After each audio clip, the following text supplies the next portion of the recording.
this is not just a way of eating. It's also a way of understanding how the body works.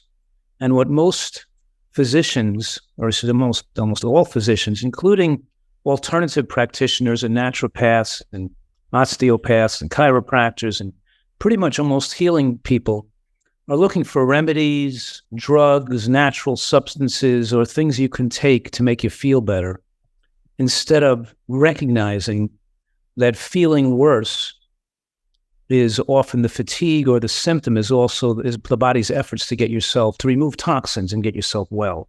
What I'm saying right now is when an asthma gets an asthma attack and can't breathe, it's not recognized that the attack itself is an effort of the body to remove toxins.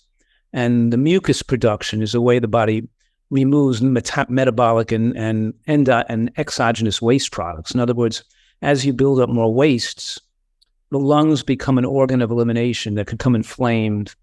The digestive tract can become inflamed as it gets irritants build up in the tissues. The skin can become inflamed and get skin rashes. The doctors can give you steroids because their skin is itching and you have eczema, and you can have headaches. And instead of taking drugs for the headaches, instead of taking drugs for the asthma, instead of taking drugs for the skin rash, I'm recognizing that the inflammatory symptoms are part of the process of repair, and that they go away and resolve and never come back again if we institute healthful lifestyle practices that prevent the buildup of noxious elements in the body.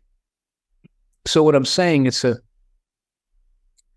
different way of looking at the body, a correct way, a way that's consistent with the science of human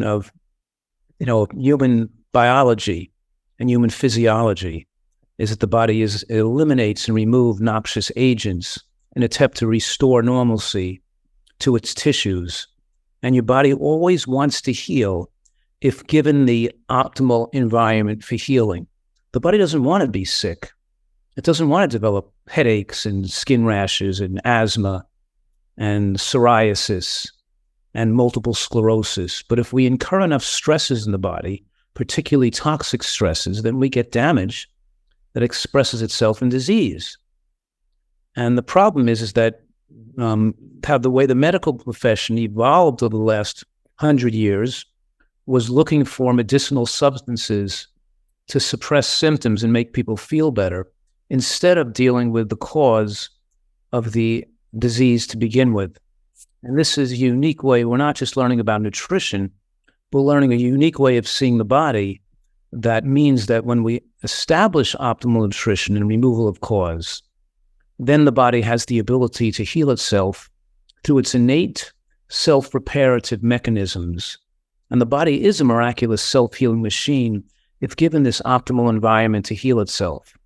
Certainly, damage can occur that's too severe to be remedied, let's say. But that's very, very late in the disease process, and when people are significantly closer to death, usually in advanced cancers and things. Most diseases are still able to be reversed when people can eat better, live better, think better, sleep better, and exercise. In other words, and the most critical involvement of us with the external world is what we put in our mouth. Nutrition clearly is the major factor affecting our health.